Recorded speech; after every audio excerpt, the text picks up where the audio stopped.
எப்படி இயேசு பிறப்பதற்கு முன்பு இயேசு பிறப்பதற்கு பின்பு அப்படின்னு வரலாறை பிரிக்கிறாங்களோ அது மாதிரி பாரதி ராஜா அவர்களுடைய வருகைக்கு முன்பு பாரதி ராஜா அவர்களின் வருகைக்கு பின்பு அப்படின்னு தான் திரையுலகத்தை நம்ம பிரிக்கணும். குறிப்பாக என்னைய மாதிரி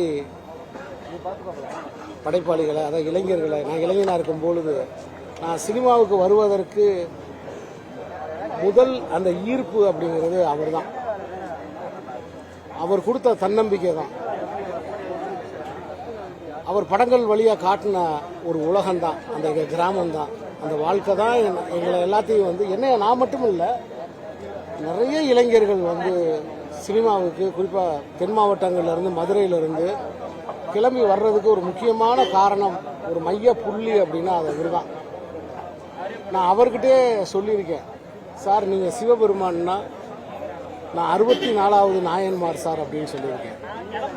ஸோ இன்னைக்கு இந்த பரந்துபட்ட தமிழ் சினிமாவில் சாதித்த பல சாதனையாளர்களுக்கு கூட தாத்தா அல்லது இந்த சியான்னு சொல்கிறாங்களே அப்படின்னா அந்த இடம் அவருக்கு தான்.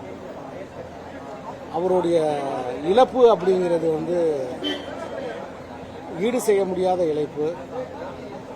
அவர் புகழ் ஓங்குக, அவர் புகழ் வளர்க, அவர்கள் பாதை, அவர் படமெடுத்த அந்த கிராமத்து அந்த பாதையில் பயணிக்கிற எனக்கு ஒரு குருநாதருடைய மறைவு என்ன அதிர்ச்சியை உண்டாக்கியிருக்குன்னு அவங்களுக்கு அவரை இந்த நேரத்தில் நான் வணங்குறேன். அவருடைய ஆத்மா சாந்தி அடைய நான் இறைவனை பிரார்த்திக்கிறேன். பிளே ஸ்டோர் மற்றும் ஆப் ஸ்டோரில் இருந்து பாலிமர் செயலியை QR கோடு மூலம் பதிவிறக்கம் செய்யுங்கள். செய்திகளை உடனுக்குடன் பெறுங்கள்.